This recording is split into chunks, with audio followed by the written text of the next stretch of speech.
देख रहे हैं द डेली न्यूज। इस वक्त हमारे साथ पूर्व नगर सभापति जैनेंद्र आर्य मौजूद हैं। हम जानने की कोशिश करेंगे कि कोरोना संकट में इनका क्या सराहनीय भूमिका रहा है। लोगों के बीच में कभी गए हैं या नहीं गए हैं, क्या क्या कार्य किए हैं कोरोना संकट में, क्या आपके द्वारा क्या क्या कार्य किए गए हैं। कोरोना संकट में करीब 21-22 तारीख को लॉकडाउन लगा।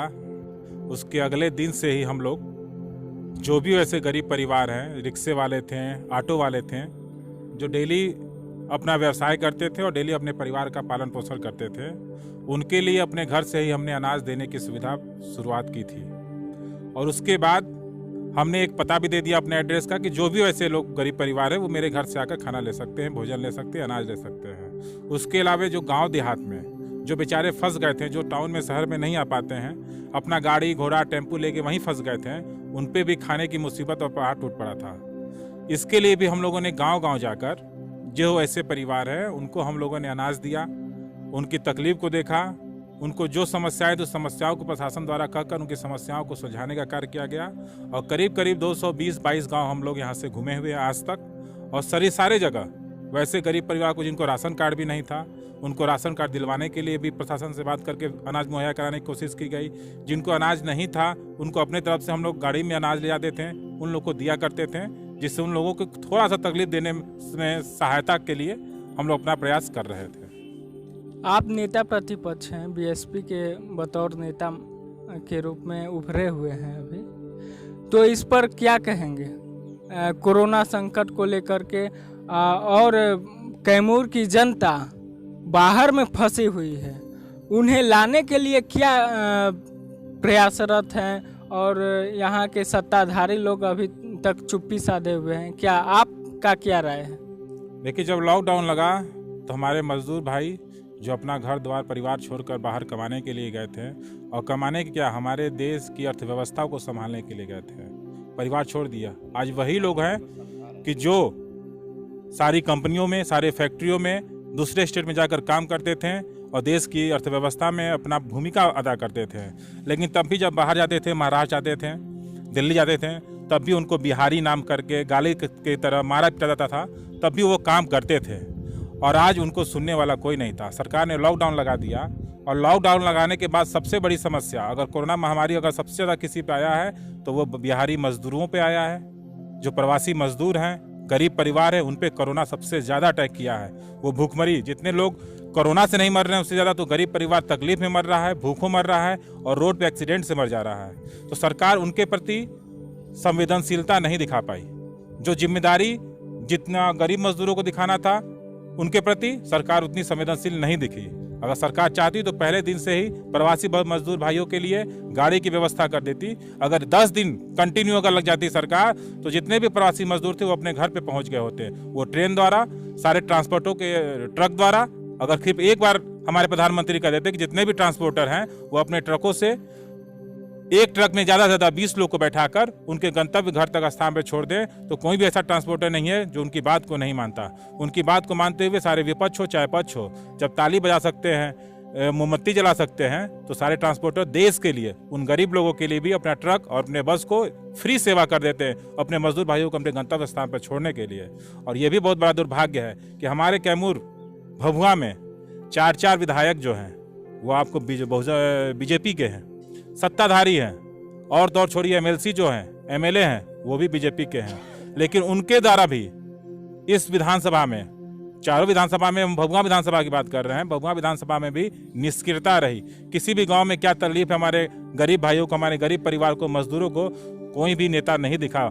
और तो और जो कंट्रोल रूम का नंबर दिया गया था कि इस नंबर पे आप फ़ोन करके रजिस्ट्रेशन कर दीजिए, ये कर दीजिए, ये सारी सुविधाएं या तो स्विच ऑफ होती थी, और वो मजदूर जो गरीब है, बेचारा है, जो पढ़ा लिखा नहीं है, उसको रजिस्ट्रेशन करने आएगा, ऑनलाइन करने नहीं आएगा। ऑनलाइन करिए तो ऑनलाइन का साइट बंद रहता था। ट्रेनें तो चल रही हैं सरकार के द्वारा, तो पैदल चलने को मजबूर हैं, पैसा नहीं है, ट्रेन का टिकट कहाँ से लाएंगे, तो इस पर क्या कहेंगे। सरकार तो कहती है कि हम फ्री में दे रहे हैं, लेकिन हमारे यहाँ कम से कम अभी हमने 400-500 मजदूरों से हाईवे पे बात की, अपने भभुआ टाउन में बात किया, सारे लोगों ने कहा कि भैया हम लोगों ने पैसा देकर लाए हैं। तो सरकार तो हवा ही है, बोल देती है कि हम फ्री में देंगे, लेकिन क्या फ्री में दे रही है? आप खुद देख लीजिए, न्यूज़ पे देख लीजिए, सारे लोग पैसे देकर ला रहे हैं, टिकट दिखा रहे हैं। तो इस पे बारे में आप क्या कहिएगा?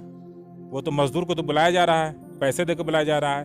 और ट्रेन कब चली जा रही है? आज तीसरा महीना चल रहा है, तो आज ट्रेन की याद आ गई। यही ट्रेन पहले चला दिए होते हैं, यही बस से जो ट्रकों में ठूस ठूस के आ रहे हैं, ये ट्रक पहले ही बुला लिए होते, बसें चलवा दिए होते, तो आज ये भयावह स्थिति नहीं होती। आज मजदूर मर रहा है, एक्सीडेंट हो रहा है, भूख से मर रहा है, तड़प रहा है। एक महिला है दिल्ली की, उसका पति मर गया, उसको जाने नहीं दिया गया, बेचारी पैदल चली गई कि मैं अपने पति के लाश पे जाऊंगी।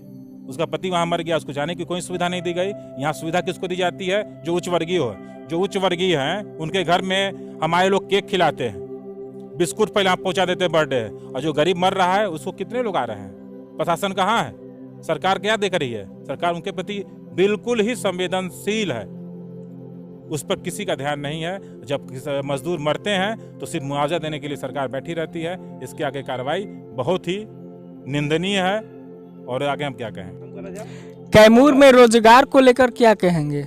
यहाँ के जनता, युवा, खासकर युवाओं के लिए क्या कहेंगे जो बाहर जाकर के कमाते खाते हैं? कैमूर का तो रोजगार छोड़िए, कैमूर में तो रोजगार तो नामो निशान ही नहीं है। पूरे बिहार की स्थिति यह है कि आज 15 साल नीतीश कुमार की सरकार है। 15 साल में बता दीजिए कि कितनी फैक्ट्रियां और कितने रोजगार उत्पन्न कर दिए हैं। जबकि हमेशा केंद्र में सरकार भी बीजेपी की है 6 सालों से, नीतीश कुमार भी है, केंद्र में भी सरकार, स्टेट में भी सरकार, उस बीजेपी सरकार की सहभागिता भी है, लेकिन एक भी रोजगार का सृजन नहीं हो पाया। हमारे मजदूर भाई बाहर जाने को मजबूर है अपने घर परिवार का पालन पोषण करने के लिए। और ये जो सरकार है 15 साल कोसती रह जाती है हमारे राजद के सरकार को कि राजद ने ये नहीं किया, हमने ये कर दिया। मतलब बिहार का कंपेयरिंग, बिहार का सिर्फ राजद का सरकार, जदयू का सरकार, इसी से इसका ये कंपेयर किया जाता है। मतलब सरकार से ही बिहार का स्थिति तय की जाती है। अरे बिहार की स्थिति तय करनी है तो अगले स्टेट को देखिए ना, आप केरल चले जाइए, वहाँ के स्टेट को देखिए। गुजरात में इतने ज़्यादा फैक्ट्रियाँ लगी हुई हैं, मेरे बिहार में क्यों नहीं लगती हैं? इसके पीछे सिर्फ और सिर्फ हमारे नीतीश कुमार जो बिहार सरकार है उसके ऊपर मैं डायरेक्ट दोषारोपण कर रहा हूँ।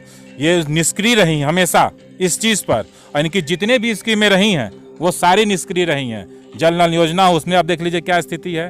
ये जो भी चीज़ ला रहे हैं सब एकदम फालतू की चीज़ ला रहे हैं, और सिर्फ घोटाले के लिए ला रहे हैं। अभी आप चुनाव आने वाला है, नीतीश कुमार कह रहे हैं कि हम जितने भी मजदूर भाई आए हैं उन सारे लोगों को रोजगार देंगे। मतलब 15 साल में उनके याद नहीं आई, आज चुनाव है 4 महीने बाद, तो आज याद आ रही है कि हम सारे मजदूरों को रोजगार देंगे। इससे पहले कहाँ थे? तो मैं तो ये कहता हूँ कि बहुजन समाजवादी पार्टी जो है ये गरीबों की पार्टी है, गरीब मजदूरों की पार्टी है। और एक बार अगर बहुजन समाज पार्टी को मौका मिला हमारी बहन जी के द्वारा, तो मैं कहता हूं कि पूरे भारत में अगर सबसे बेहतरीन अगर स्टेट होगा तो वो बिहार का स्टेट होगा। मैं ये कहना चाहता हूं कि क्योंकि बहुजन समाज पार्टी, मायावती जी का डायरेक्ट कहना है कि हम अपनी पार्टी में युवाओं को लाना चाहते हैं। हमारे 60% भागीदार हमारी युवा के साथ होनी चाहिए, हमारे सरकार में उनकी भागीदारी होनी चाहिए। ये फरमान हमारे बहन जी कुमारी मायावती जी ने दिया है। और जब तक युवा भागीदारी नहीं होगी, अब मेरे बिहार स्टेट का उद्धार नहीं होने वाला है। हमारा स्टेट प्रगति के राह पे नहीं जाएगा। कोरोना को देखते हुए यहाँ कई ऐसे परिवार हैं जो एक टाइम का तो भोजन जुटा लेते हैं, दूसरे टाइम का भोजन जुटाने में वो मजबूर हो जाते हैं कि हम कहाँ से लाएं। तो इस पर क्या कहेंगे? कई ऐसे परिवार हैं जो भूखमरी के शिकार हो गए हैं। ये तो डायरेक्ट हम फिर सरकार पे ही फोकस करेंगे, क्योंकि जो बेचारा मजदूर है वो रिक्शा चलाता है, दिन भर में 100-200 रुपये कमा ले वही बहुत है, और उसी से अपने परिवार का पालन पोषण करता है। लेकिन स्थिति क्या है? आज 60 दिन होने वाले हैं, उनके प्रति क्या स्थिति है? राशन कार्ड देख लीजिए आप, क्या सभी को राशन कार्ड सारे गरीबों को मिल जा रहा है? बिल्कुल ही नहीं मिल रहा है। जिसको नहीं मिलना चाहिए उसको मिल रहा है, और जिसको मिलना चाहिए उसको नहीं मिल रहा है। तो ऐसी स्थिति है बिहार सरकार की। उनके प्रति बिल्कुल ही संवेदनशील है, उनके प्रति उनकी बिल्कुल इंसानियत मर चुकी है सरकार की। बस लिखावट में, कागज पे, भाषण पे, मीडिया में, टीवी पे, इसी में सारी स्कीमें, सारा कुछ लोग सब कुछ गरीबों को दे देते हैं, लेकिन धरातल पे स्थिति बिल्कुल उलट होती है। वैसी स्थिति गरीबों के साथ हो रही है जो आज मरने को मजबूर है, और अपने को एक रोज आप 3 रोज टाइम का छोड़ दीजिए, एक टाइम का भी भोजन मिल जा रहा है वही बहुत है। ऐसे कई मध्यम वर्गीय परिवार हैं जो खाने को लेकर के बहुत परेशानियों का सामना करना पड़ता है, जैसे कि राशन नहीं मिलता है, मूलभूत सुविधाएं नहीं उपलब्ध हो पाती हैं पैसा के कारण, और रोज़गार तो है ही नहीं, लॉकडाउन में कहाँ जाएंगे। तो इस पर क्या कहेंगे, खासकर कैमूर और भभुआ विधानसभा को लेकर? अब भभुआ विधानसभा कैमूर को आप ले लीजिए, जो भी मध्यम वर्गीय परिवार है, देखने को तो लगता है कि भाई 3 तल्ला उसका बिल्डिंग है, लेकिन उस 3 तल्ले बिल्डिंग के डेली वो कमाता है, उसका जो बिजनेस था 7 दिन से ठप है। उसके दुकान का महीना चल रहा है, बैंक का इंटरेस्ट चल रहा है, बच्चों का पढ़ाई लिखाई चल रहा है, बिजली का बिल चल रहा है, स्कूल का फीस चल रहा है, दवा दारू चल रहा है, भोजन चल रहा है, और 60 दिन से बंद है। बताइए उस मध्यम वर्गीय परिवार की क्या स्थिति होगी। और उसी मध्यम वर्गीय परिवार के टैक्स के रूप में जो सरकार आज इतनी स्कीमें दे रही है, जो कह रही है, उन्हीं के बलबूते दे रही है, जो टैक्स के रूप में सरकार को देते हैं। लेकिन आज मध्यम वर्गीय परिवार को पूछने वाला कोई नहीं है, उनके कष्ट को सुनने वाला कोई नहीं है। अगर सिर्फ यही 2 चीज़ कर देते हैं कि जो बच्चों की फीस है उसको माफ़ करवा देते हैं, बिजली का बिल माफ़ करवा देते हैं, ये कुछ सुविधाएं दे देते हैं, जो हमारे किराए पे रेंट पे रह रहे हैं, जो टैक्स ये बैंक का बाकी है इंटरेस्ट, उसको माफ़ करवा दे, 3 चीज़ कर देती सरकार, तो मध्यम परिवार पे बोझ कम पड़ता। आज मध्यम परिवार भी खाने को तरस रहा है, मर रहा है। यह ऐसी स्थिति सिर्फ पूंजीपतियों के प्रति सरकार गंभीर है, न निम्न वर्गीय परिवार के लिए गंभीर है, न गरीब परिवार के लिए गंभीर है, न मजदूर भाइयों के लिए गंभीर है। इसके लिए सरकार बिल्कुल संवेदनशील है। सरकार तब इनके प्रति गंभीर होती है जब इनकी मृत्यु होती है, जब ये मर जाते हैं तो मुआवजा देने के लिए सरकार तत्पर हो जाती है। मैं इतना मुआवजा दे दिया, अरे मरने की स्थिति क्यों आ गई? आपके द्वारा पहले तो आप मारते हैं और फिर जाके आप दवा देने के लिए काम करते हैं। ये दोनों कार्य सरकार द्वारा होती है। ये इंसानियत मर चुकी है। लोग चलते चलते रोड पर दम तोड़ दे रहे हैं, इस पर क्या कहेंगे? सरकार को किस तरह से काम बहुत सारा मुद्दाएं हैं जो वो लोग कहते तो हैं मगर करते नहीं हैं। बोल रहे हैं कि हमारे द्वारा ट्रेनें चलाई जा रही हैं, बहुत सारे सुविधाएं दी जा रही हैं, मगर गरीब मजदूर परिवार वो सड़क पर चलने को बेबस है और घर तक पहुंचने को बेबस है कि हम किसी तरह घर पहुंचे। 4 दिन से 5 दिन से कोई खाना नहीं खाया है, मिलता भी है तो राहगीरों के द्वारा ही मिलता है। तो इस पर क्या कहेंगे आप? सबसे पहले मैं वैसे समाज सेवियों को धन्यवाद देता हूं जो हाईवे पे उन राहगीरों को भोजन, नाश्ता और पानी की व्यवस्था कर रहे हैं। उन सारे समाज सेवियों को मैं दिल से सैल्यूट करता हूं। रही बात वो बिल्कुल चल रहे हैं पैदल, इतना प्रोसेस सरकार का जटिल है। टेलीफोन नंबर दिए हैं, वो कहते हैं बंद रहता है, स्विच ऑफ होता है। ऑनलाइन कर दिए हैं, वो बिल्कुल फेल होता है। मजदूर भाई हमारे ऑनलाइन भर नहीं पाएंगे। तो मैं सीधा आरोप लगाता हूं। और जो मजदूर, मैं ये जानता हूं जितने भी विधानसभा के जितने भी जनप्रतिनिधि हैं, सिर्फ अपने अपने विधानसभा के जितने भी प्रवासी मजदूर भाई हैं, उनके लिए वो एक कंट्रोल रूम बना लेते हैं। उस कंट्रोल रूम में, क्योंकि वो पावर में है, वो एक फ़ोन करेंगे, वो डीएम हो चाहे एसपी हो, उनके प्रति कोई भी कार्रवाई होगी मजदूर के प्रति वो करेंगे। उनके प्रति समस्याओं को दूर करना कार्य उनका काम है। लेकिन ऐसे कोई भी विधायक जनप्रतिनिधि नहीं दिखा जो ऐसा कंट्रोल रूम बनाता कि अगर इस नंबर पर आपका फ़ोन स्विच ऑफ हो रहा है, सिर्फ डायरेक्ट हमको फ़ोन करिए, हम उस मजदूर भाई को बुलाने के लिए उनको भोजन की व्यवस्था करेंगे। ये सारे लोग इंसानियत हो चुके हैं, संवेदनशील हो चुकी है, और मजदूर भाई पैदल चलने को मजदूर है और मर रहा है। सिर्फ सारे जनप्रतिनिधि एक्टिव होते हैं तो इतनी भयावह स्थिति नहीं होती। हमारे भभुआ विधानसभा में मैंने कल देखा कि 2 लोग तड़प रहे थे, उनको हॉस्पिटल में जाके मैंने भर्ती करवाया, भूख से मर रहे थे। उनके प्रति बिल्कुल ही संवेदनशील है ये सरकार। आप अगर सत्ताधारी में होते, जैसे कि आप विधायक होते, तो आप क्या करते? आपके द्वारा क्या किया जाता? अगर मैं जनता द्वारा सत्ता में रहता तो सर्वप्रथम मेरी पहली प्राथमिकता होती कि जितने भी हमारे गरीब वर्गीय परिवार है, मजदूर परिवार है और मध्यम वर्गीय परिवार है, उनको सबसे पहले अनाज की व्यवस्था मैं कराता। क्योंकि जब पेट में अनाज होगा, मैं भूखों किसी को मरने नहीं देता। मैं जब पूर्व में नगर परिषद सभापति था तो मैं एक लल्ला कैंटीन बनवाया था। मैं 10 रुपये में सबको भोजन देने की व्यवस्था का प्लानिंग कर रहा था, लेकिन वो मेरे हटने के बाद नहीं हो पाया। तो सबसे पहले मैं सबके लिए भोजन की व्यवस्था कराता।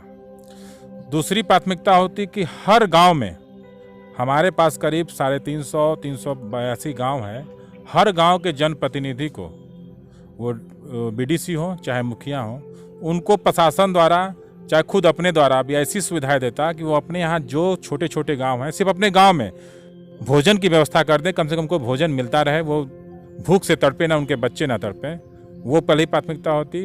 दूसरी प्राथमिकता होती कि जो हमारे मजदूर भाई बाहर फंसे हुए हैं, जिनको रहने की समस्या है, अपने बिहार आने की समस्या है, अपने कैमूर में आने की व्यवस्था नहीं है, तो मैं एक कंट्रोल रूम बनाता। मेरा जो कंट्रोल रूम होता, उसके जो मोबाइल नंबर होते हैं, उसके जो साइट होते हैं, वो 24 आवर खुले होते हैं, वो मोबाइल कभी स्विच ऑफ नहीं होता। और उनके समस्याओं को दूर करने के लिए मैं हमेशा तत्पर रहता। उस कंट्रोल रूम में भभुआ विधानसभा के जितने लोग होते सदस्य, बल्कि बाहर के भी होते, तो मेरी मंशा होती कि मैं उनकी भी सहायता कर दूं। लेकिन मुझे जो जिम्मेदारी दी गई है, मैं अपने भभुआ विधानसभा के जितने भी मजदूर और गरीब भाई हैं, उनको तड़पने के लिए मैं नहीं छोड़ता। वो उनके एक फ़ोन पे मैं उन्हें वहाँ पे भोजन की व्यवस्था भी कराता, और उनको अगर होती तो मैं बस द्वारा या ट्रक द्वारा, 2 व्यवस्थाएं भी चालू थी, मैं उन लोगों को अपने गंतव्य स्थान पे उनके घर पे बुलाने के लिए तत्पर रहता। आपका लोगों में आपके प्रति चुनाव लड़ने का चर्चाएं ज़्यादा सुनी जा रही हैं, देखी जा रही हैं, और आप निरंतर भ्रमण भी करते रहे हैं। तो चुनावी आपका मुद्दा क्या है? क्या आप युवा हैं, युवाओं के लिए क्या सोच रहे हैं? देखिए, चुनावी मुद्दा ये मेरा नहीं है। ये चुनावी मुद्दा बहुजन समाज पार्टी का है। ये मुद्दा बहन कुमारी मायावती जी ने दिया हुआ है। उनकी सबसे पहली प्राथमिकता है कि हमारे जो छात्र हैं उनकी क्या समस्याएं हैं, हमारे जो किसान भाई हैं उनकी क्या समस्याएं हैं, हमारे जो मजदूर गरीब भाई हैं उनकी क्या समस्याएं हैं, हमारे जो मध्य वर्गीय निम्न वर्गीय परिवार हैं उनकी क्या समस्याएं हैं। ये मुद्दा बहुजन समाज पार्टी का है। और बहुजन समाज पार्टी कुमारी बहन मायावती जी ने कहा है कि मेरी पार्टी में 60% युवा भागीदारी होनी चाहिए।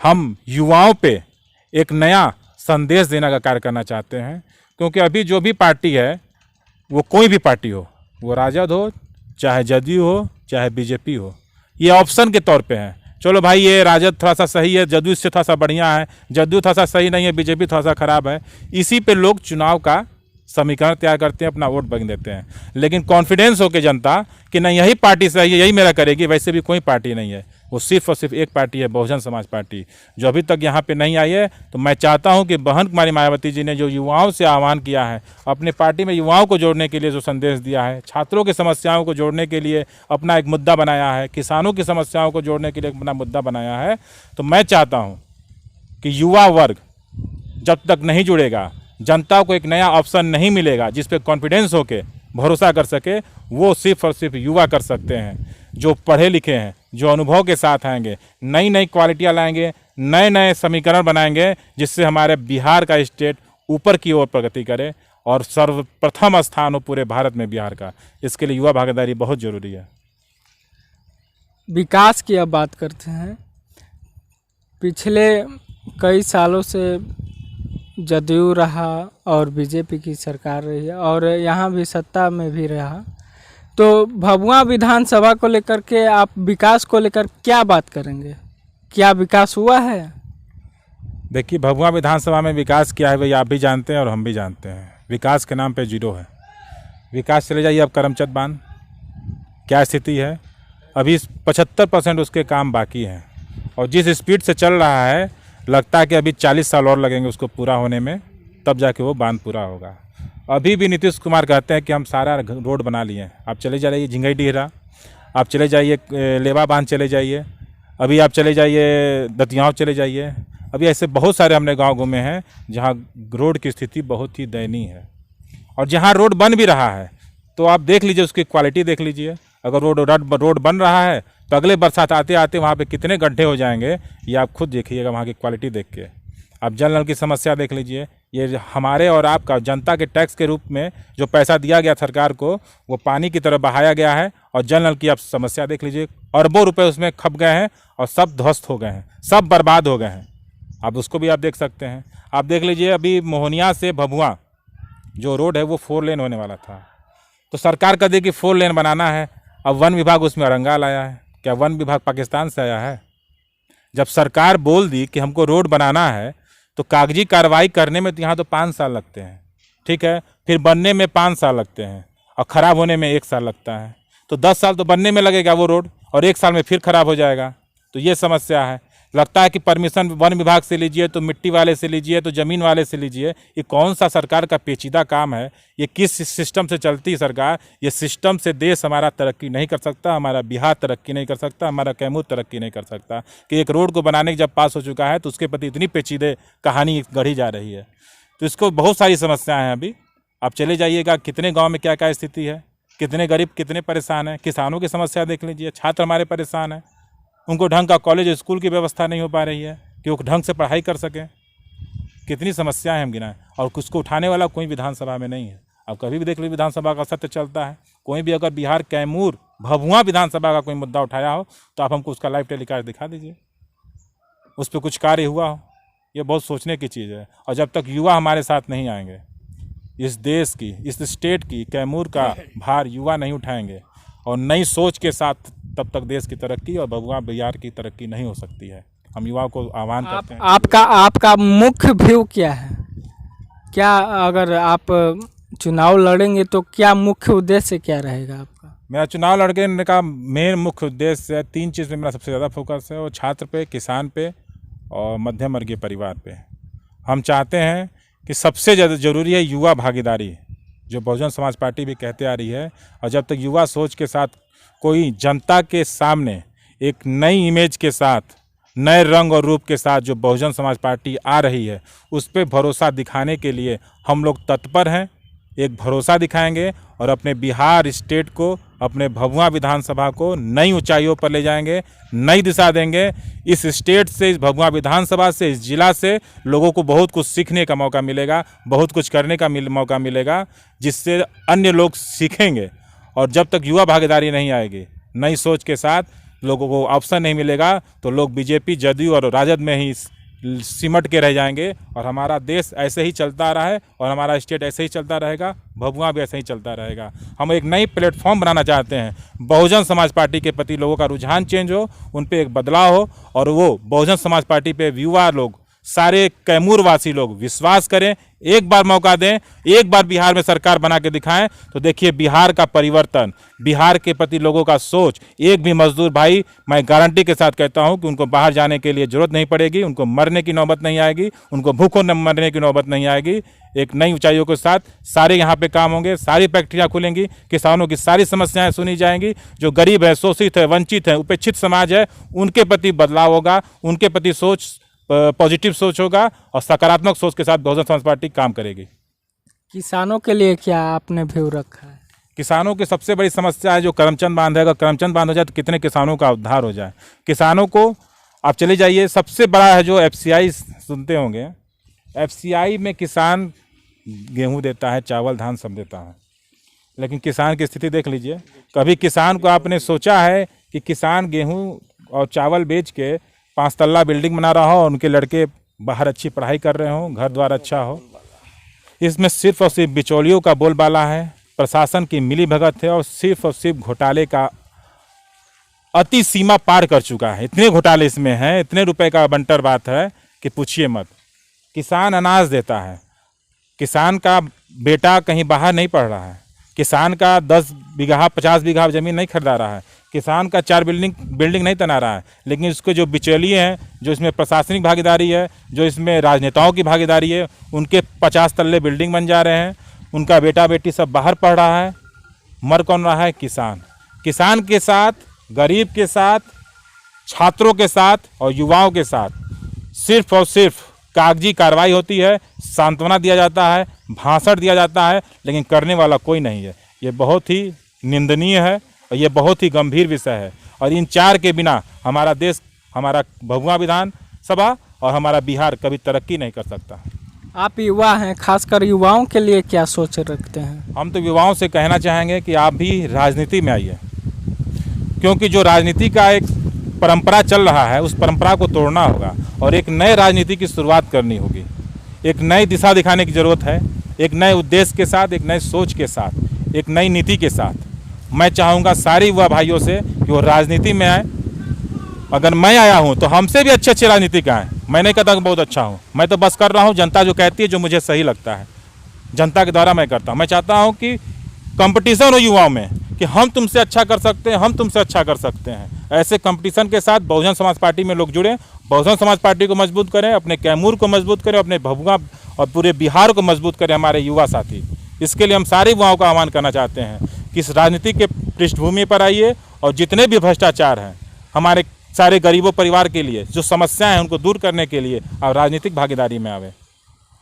नगर परिषद सभापति अध्यक्ष थे जब 2.5 साल तक, तो आपका चर्चा 2 साल, तो आपका चर्चाएं बनी हुई थी विकास को लेकर के।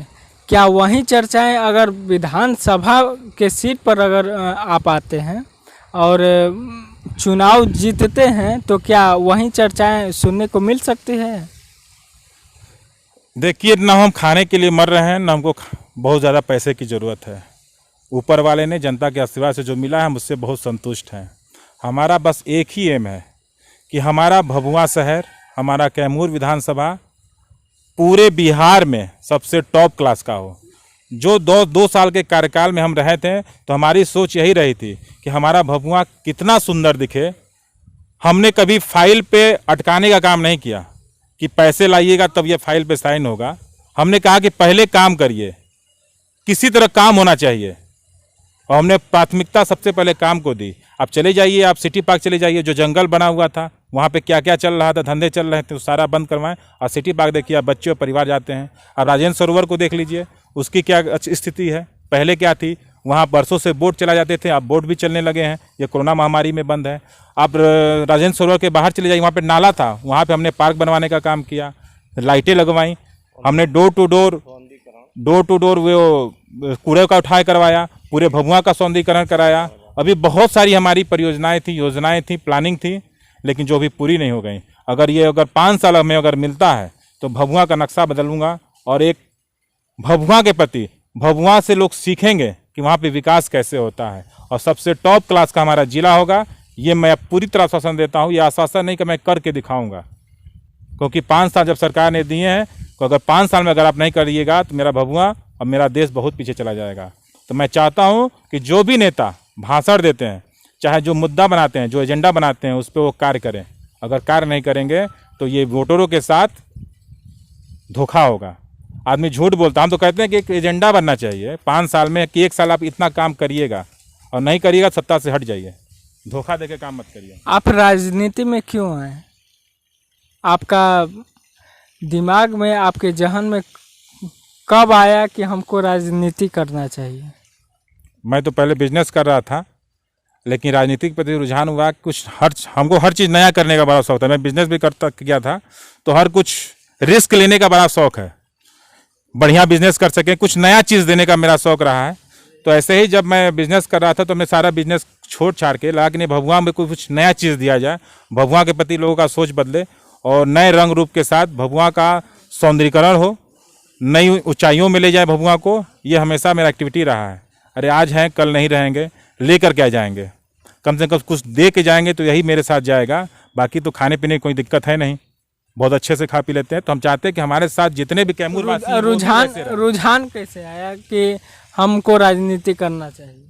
राजनीति में आए तो बड़ा, हमें जब थोड़ा सा घुसे तो बड़ा अच्छा लगा कि लोगों के लिए कुछ कार्य करना। दूसरे के लिए आप कुछ कार्य कर लीजिए, आप खुद देख लीजिए, दूसरों को कुछ दान दे दीजिए, कुछ कार्य कर दीजिए, दूसरा कोई आपके कार्य से खुश हो जाता है तो आपको बहुत तसल्ली मिलेगी, बहुत खुशी मिलेगी। तो जब वैसी तसल्ली, वैसी खुशी देखने को मिली तो रुझान धीरे धीरे बढ़ता गया, और आगे भी कार्य कर रहे हैं। लोगों दूसरों के प्रति, दूसरे लोग संतुष्ट हों, खुश रहें, तो उसको देख के अपने को बहुत खुशी मिलती है। आपको राजनीति में कौन लाया? किसके मार्गदर्शन पर आप चलने को आतुर हैं, और आपका मुख्य मार्गदर्शक कौन है? मेरा मुख्य मार्गदर्शक तो मेरी जनता है। हमारे गरीब भाई हैं, हमारे मजदूर भाई हैं, उनकी तकलीफ को देख के वही मेरे मार्गदर्शक हैं। उन्हीं की प्रेरणा लेके हम यहाँ पर आए हैं, नहीं तो बाकी मेरे कोई प्रेरणा स्रोत नहीं है। और उनके प्रति, उनकी तकलीफ को देख के ही सेवा भाव के अंदर से एक हुआ कि नहीं, इनके प्रति कुछ करना चाहिए। उसी से प्रेरणा लेके मैं राजनीति में प्रवेश किया। और बिना राजनीति के आप सेवा भाव नहीं कर पाइएगा। आप अलग तरह से सेवा भाव करिएगा तो लोग आपको चलने नहीं देंगे। एक पावर की ज़रूरत होती है सेवा करने के लिए, उस पावर के साथ मैं सेवा कर रहा था। मुझे जो 2 साल का रहा, मुझे अनुभव कुछ नहीं था, नगर पालिका का मुझे अनुभव नहीं था, लेकिन 2 साल मिला। मैं उतने अनुभव में ही बहुत कुछ करना चाहा और बहुत कुछ करने का सोच रहा था, लेकिन 2 साल में जितना हुआ हमने किया, और आगे मौका मिलेगा तो फिर करूँगा बगुआ विधानसभा में। तो उतना दिन आपने भ्रमण किया, लोगों के बीच में गए, लोगों का समस्याएं सुने, तो आपको क्या उधर से आपको क्या महसूस हो रहा है कि वो लोग हमारे साथ हैं? क्या हमको वो लोग सपोर्ट करेंगे? देखिए, जब हम सारे गांव में गए 222 गांव में, तो मैं इस राजनीति के तहत नहीं गया। मैं उनकी सेवा तकलीफ को देख के उनके प्रति कुछ करने के उद्देश्य से गया, जिससे हमको खुद संतुष्टि मिले और उनके लिए कुछ कर सकूं। ऐसा राजनीति की तरह नहीं गया। लेकिन मैं एक चीज़ ये कहना चाहूँगा कि जब कोई बीमार होता है अस्पताल में और आप उससे बहुत लोग मिलने जाते हैं, तो उसके रोग को, उसके कष्ट को आप ले नहीं लेते हैं, लेकिन उसको एक ताकत देते हैं, उसको एक सहानुभूति देते हैं कि हम तुम्हारे साथ हैं। तो जब हम गांव में मिलने गए तो लोगों को ऐसा नहीं लगा कि मेरे खाना देने से उनका ज़िंदगी मिल जाएगा, बहुत खुश हो जाएंगे।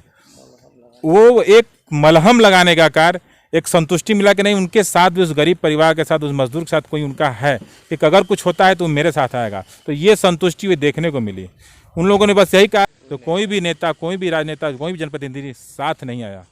एक आप हैं कि आप आए हुए हैं और हमारी, आप अनाज लेके आए तो बहुत खुशी की बात है। आप नहीं भी लेकर आते हैं, आप आ गए इस विकट परिस्थिति में, हमारी मनोदशा को देखकर, हमारी स्थिति को देखने हमको बहुत बड़ी ताकत मिल गई है कि हमारे साथ भी तो कोई है जो हमारी समस्याओं को सुन सकता है।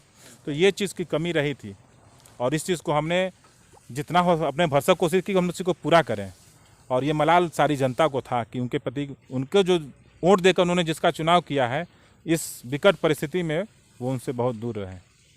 क्या आपको भीतर से कभी खुशी का अनुभव हुआ है कि हाँ, हम इस पद पर हैं तो हमें जनता बहुत अपने आप को क्या उस समय फील करते हैं कि जब जनता आपको पुकारती है, आपको जानती है और हर काम में आपको आगे रखना चाहती है? देखिए, मुझे पद की खुशी नहीं है। जनता के प्रति का कार्य करते हैं तो उनकी खुशी देख के आपको खुशी मिलती है, खुद संतुष्टि मिलती है।